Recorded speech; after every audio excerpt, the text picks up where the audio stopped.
I was born Robin Laverne Wilson in Detroit, Michigan. And I would say that that's where my activism began, being born in what I affectionately call a chocolate city, post-civil rights, post-Vietnam. And I honestly remember my first awakening of consciousness when I had one of those big 64 Crayola boxes with all the colors. And I remember saying, flesh? Flesh? This isn't my skin color. Wait, what's that about?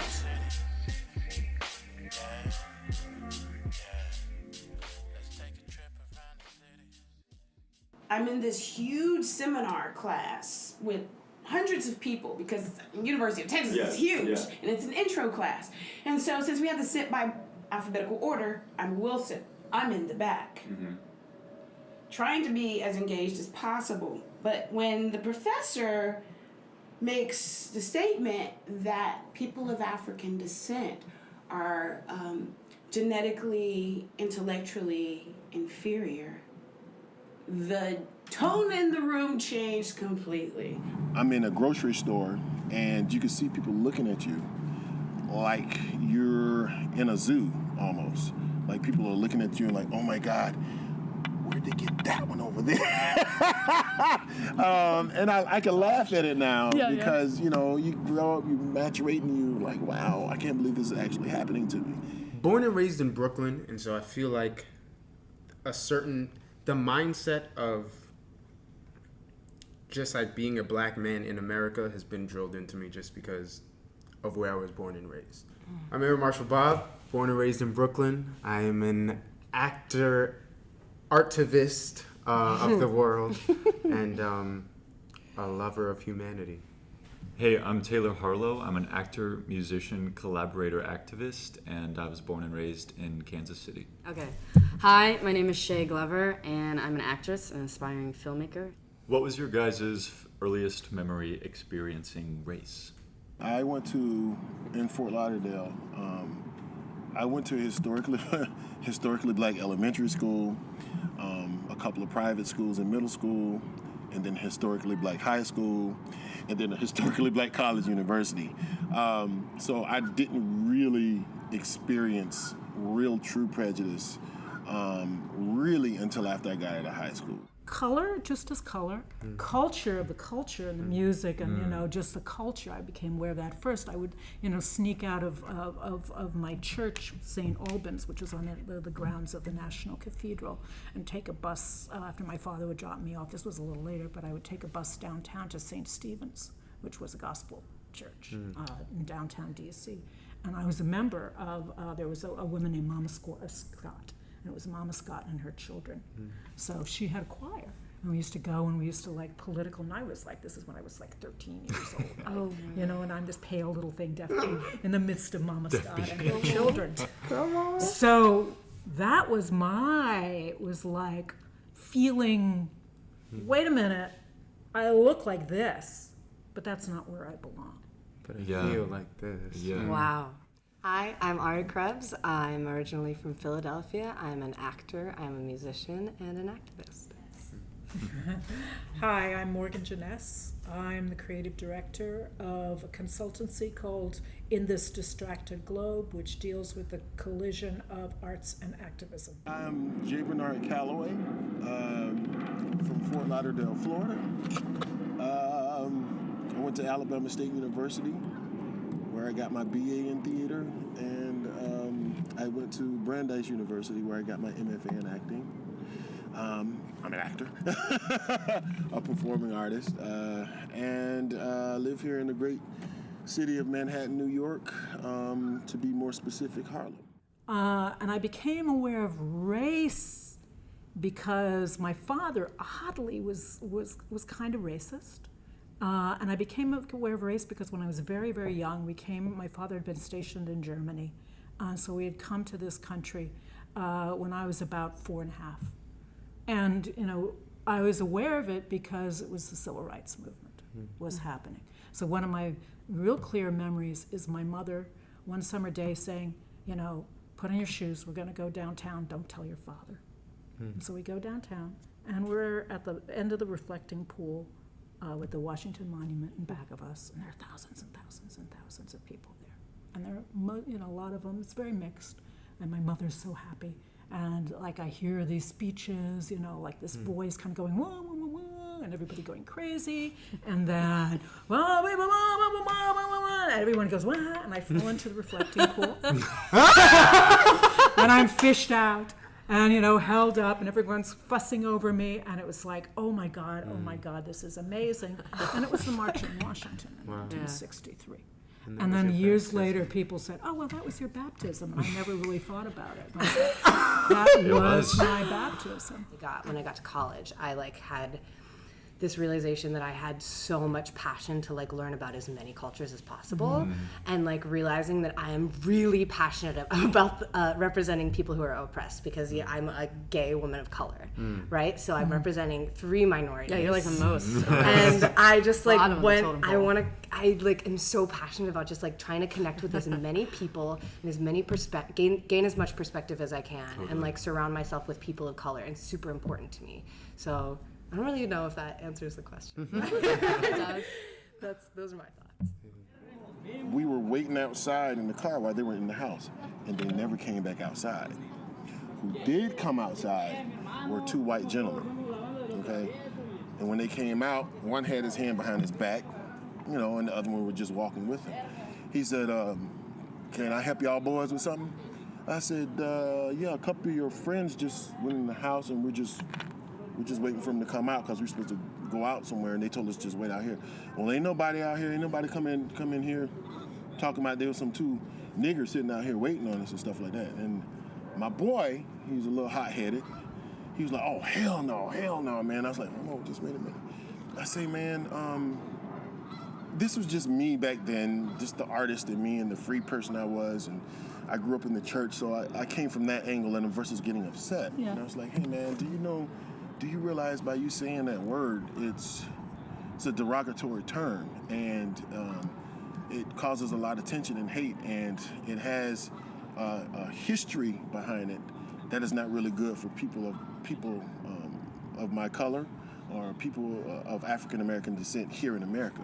Let's just say that was the first time that I really remember somebody randomly yelling niggers out the window of a car as a group of us were walking down the drag. And so until recently, I was beginning to understand preconceived notions of what it means to be white, and the privilege that comes with that you don't have to think about anything else. Filmed. That's relevant. Okay. And how about something that removes doubt?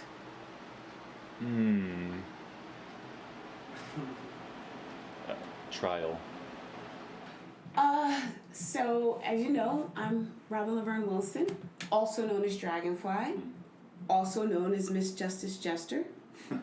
My street guerrilla theater activism personae.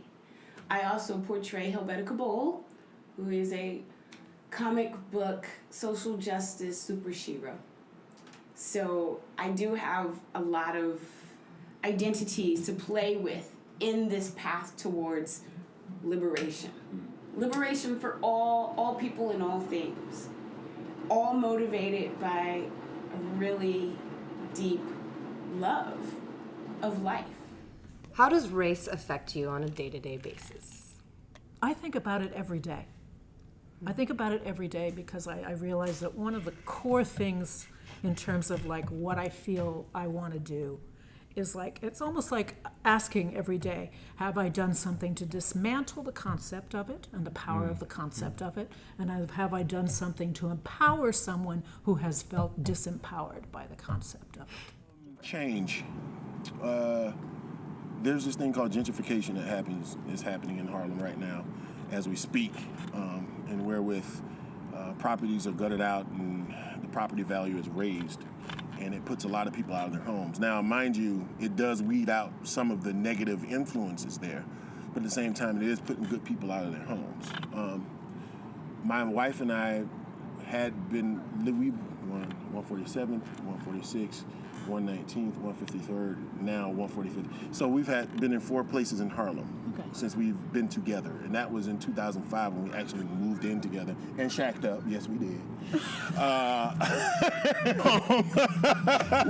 We shacked up, and I actually saw the place go from no real police presence to police presence everywhere. Why does that happen just when white people start to move up, or gentrification, or however you want to put it? Why do you think that is?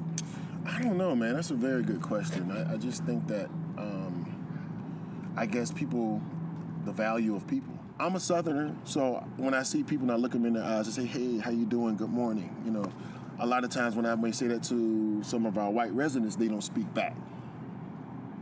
You know, even I'm talking about 2-3 different occasions when I'm like, okay, now one day I got in my elevator, had on a nice button up with a blazer and some slacks. Then they'll speak because they'll be like, oh, he's safe. You know, this happens on the trains a lot too, just so you know. I might be going to go play basketball out here at Riverbank. People will move over or grab their purse or their bag because they think I'm going to do something to them because I got on my basketball gear and I'm sweaty.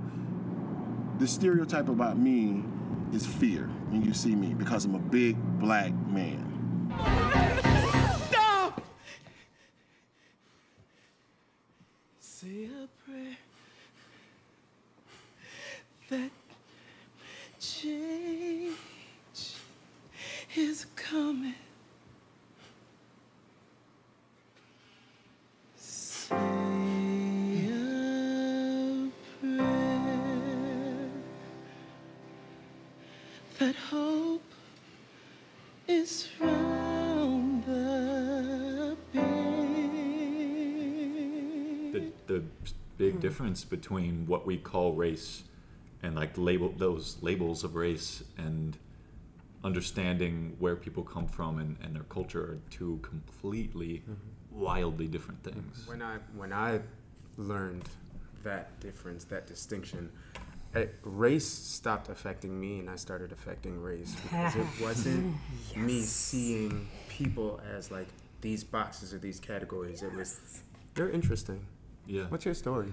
Where are you from? What do you do? Boom, boom, boom, and get to know the person and not the idea of what they look like. The person, not the construct. Okay. The Grinch at the Old Globe. The first African American to do it. Amazing. I take a lot of pride in that for the folks, for the people. But at the end of the day, you know, the Grinch is green. So I get asked a lot of times, how does it feel to be a black man playing the Grinch? My answer always is, my retort is always, well, you know, the Grinch is green. So I don't think that really matters because the piece is about identity. Yeah. You know what I mean? And trying to figure out who he is and why the who's are who they are and where he comes from. And guess who reveals all this stuff to him?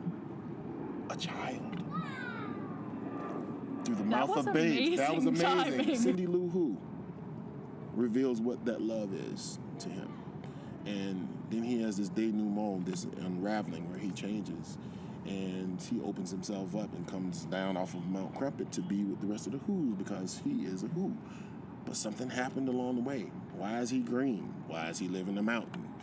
Why is he separated? Why is he separated? Why when he goes down, people are like, ah! Like, what is that? There's this amazing, and it's old, but it's making the rounds again. I forget her last name. White woman, Janet?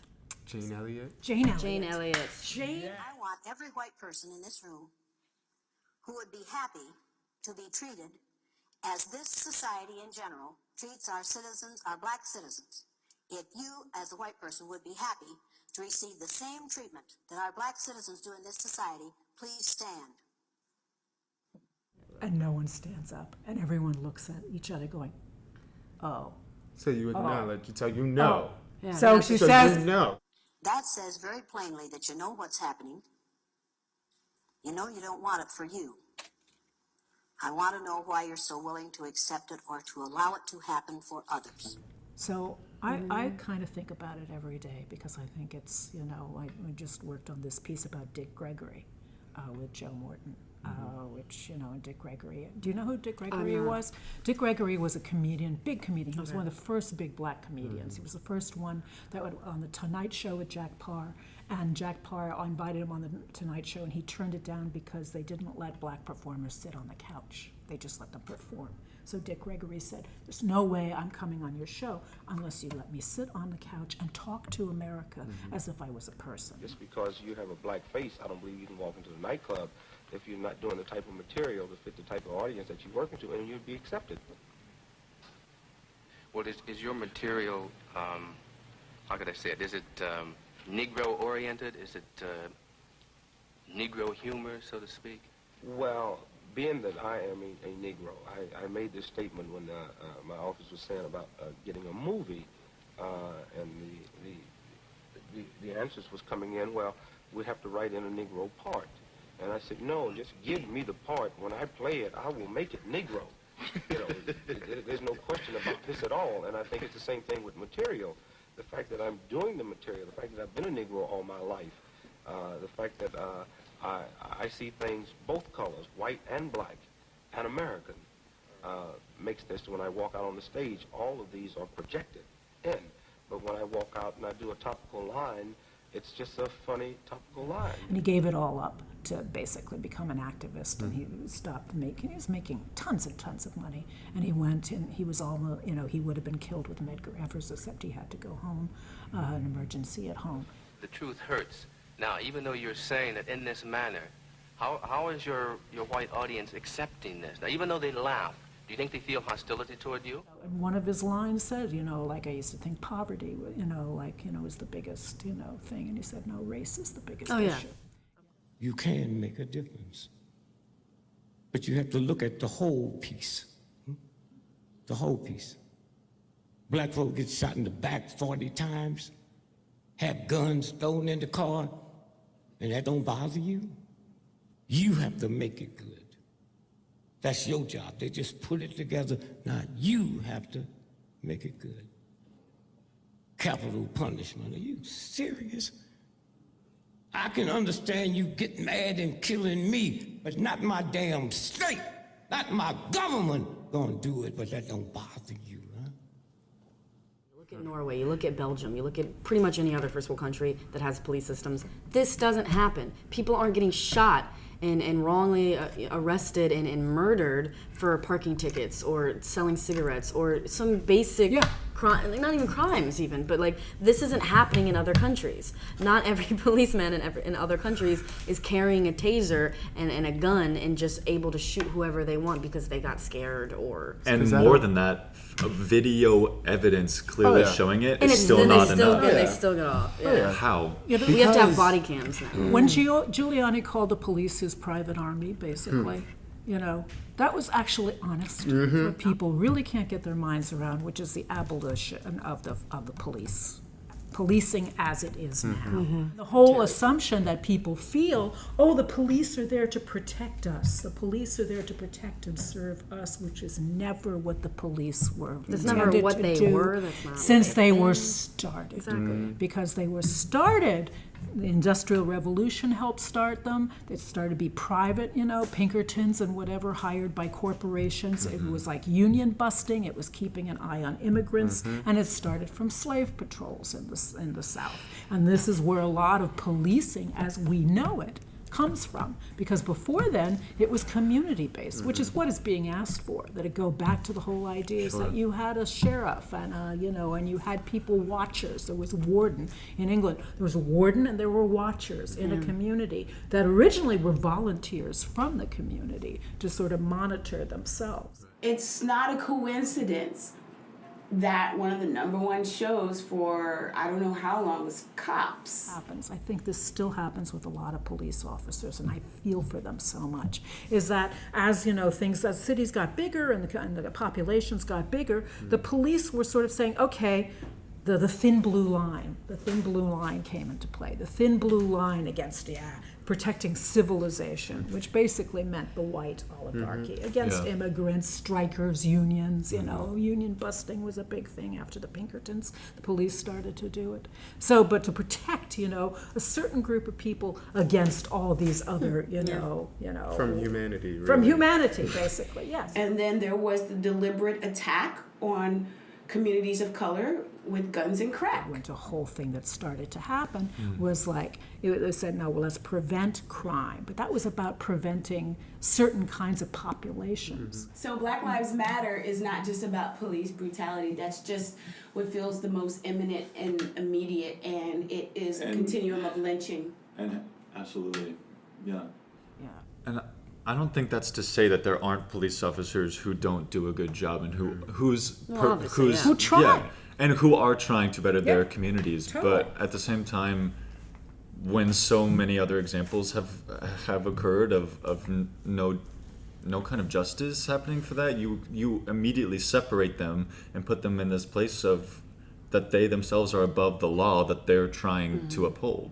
Which is why I believe that we're deliberately undereducated. I still have very mixed feelings about Black History Month because it's American history. So why is it sequestered? People like to treat things like it's an isolated incident and like it isn't the cake that's been baked Systemic, right. for the past 300 years since this country was this country. How it started. Started Like off what? of the genocide of the millions doctrine and of millions discovery, of Native which, Americans. the doctrine Started of place. discovery impacted this country, impacted Africa, impacted colonization, the whole idea, which was backed by the Catholic Church, which Pope Francis presumably is looking at it, saying, let's get it off the books. It was first given to Columbus, so that Spain could claim, if any land didn't have Christians in it, right, white European Christians, right?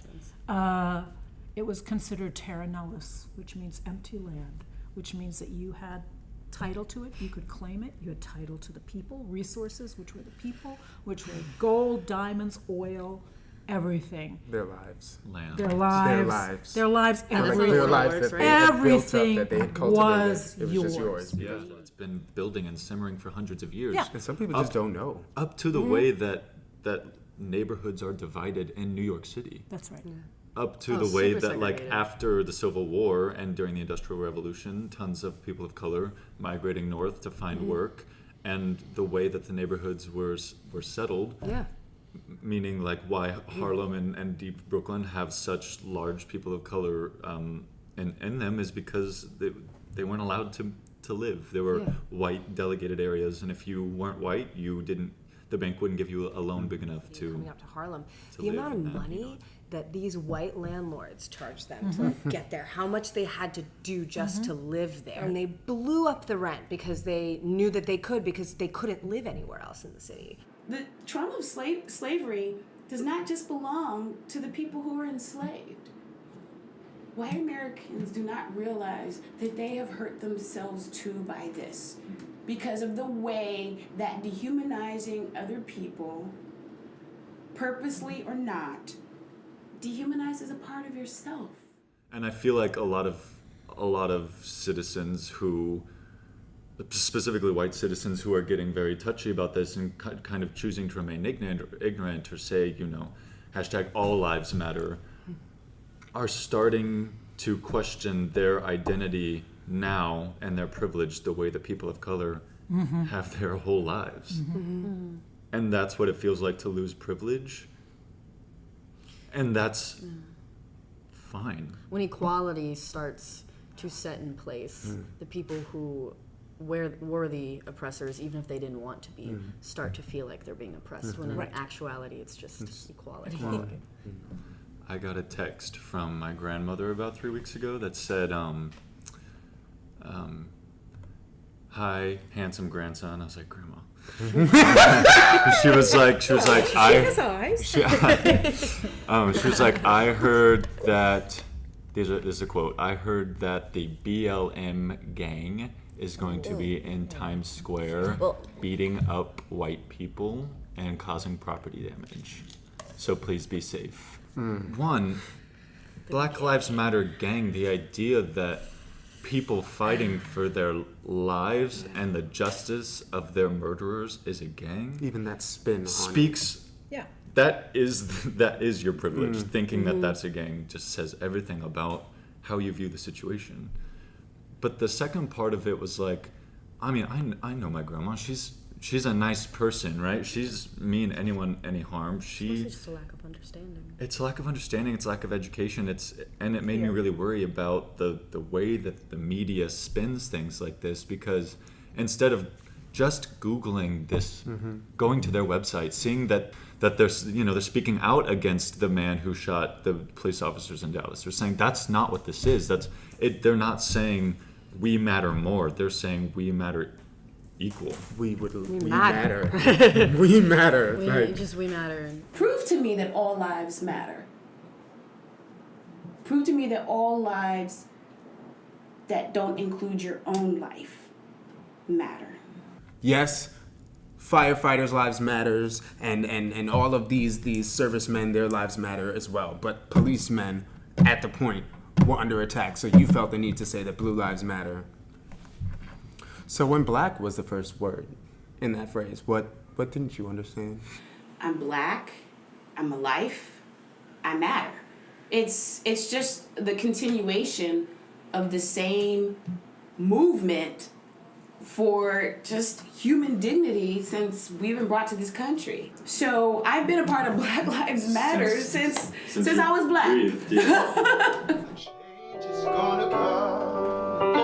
Oh, I miss my family, my little girl. She's my princess. I give her the world.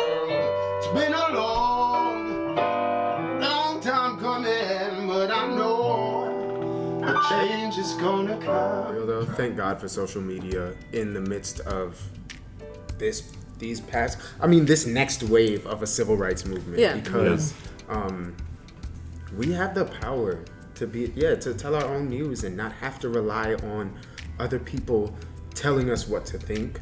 We're like, hey guys, this happened. Did y'all know that this happened? Yo, did you know that this happened? Here's a picture. Here's a video. Here's some receipts as to the reality. Primary source. Okay, whoa, one more time for the people in the back. A primary source. Long time coming, but I wanted to ask you, because I feel like you're really prevalent in this movement and kind of what it stands for and everything, obviously. But how do you feel about people like sharing articles and kind of that being it? You know what I mean? And like, where do you balance the sharing the information to like the real world applications? Yeah, it's the telling and doing. And it's a delicate. And there really isn't a balance, because I will never tell someone to not share information, because you need to be informed. I mean, I have the same feelings. It's like, oh yeah, I'm going to share this and whatever. I mean, I monitor. When people are sort of saying they post it and whatever, then I say, hey, come to this demonstration, come to this, sign this thing, great. You've expressed solidarity. Here are the things you can do with that. Things you can actually do solidarity. now. Yeah. So there's follow-up, that can be done. But also I do feel like, if I'm going to share it, I'm going to get, 300 likes. What if those 300 likes maybe someone who didn't know something or got something open and who actually is going to do something? Yeah. It's like you don't know what the ripple is. Can I pose that? Yeah. It's just something I've actually been wondering a lot, is how, as a white ally, am I useful in this movement? Besides, is it calling senators and congressmen? Is it calling something out in a social situation? Is it, what are the ripples of that? And because I feel like there are so many people who are feel kind of helpless, and they're like, I identify that this privilege is here, and I hear this outcry. How can I be useful and not further the problem? At a very basic human level, conversations. Just getting to, also going back to what I said earlier, just getting to know people as people. Try something new, challenge yourselves, open up your mind to see people in a different way and accept people for who they are, like MLK said, not judging people from the color of their skin, but the content of their character. Yeah, call each other out, please. From the most microaggression that you see, all the way up to the top. You have to be intolerant. Like I said, prove that all lives matter. You start hyper-locally. Mm-hmm. Start in your community. Start noticing the people that have traditionally been invisible to you. That in itself. Because another part of privilege is being able to not see and to not hear, and therefore not have empathy. It's good to have wisdom and knowledge, right? Mm-hmm. But it's all about the information. It's a beautiful quote about that. One of the best things you can do is make sure your shadow doesn't fall on people. And there's, I think, an attitude in the white community that, oh, we'll just change the nature of the shadow that falls on people. But the whole thing is to step back, so it's not about the shadow. Talking to people, dismantling, that's our job. Yeah, trying we to have to dismantle. Trying to understand. We have to dismantle our people. Okay, let's hit our last question, shall we? Let's hit the last question. Okay, it's a deep one. Uh-oh. Wait a minute. Buckle up.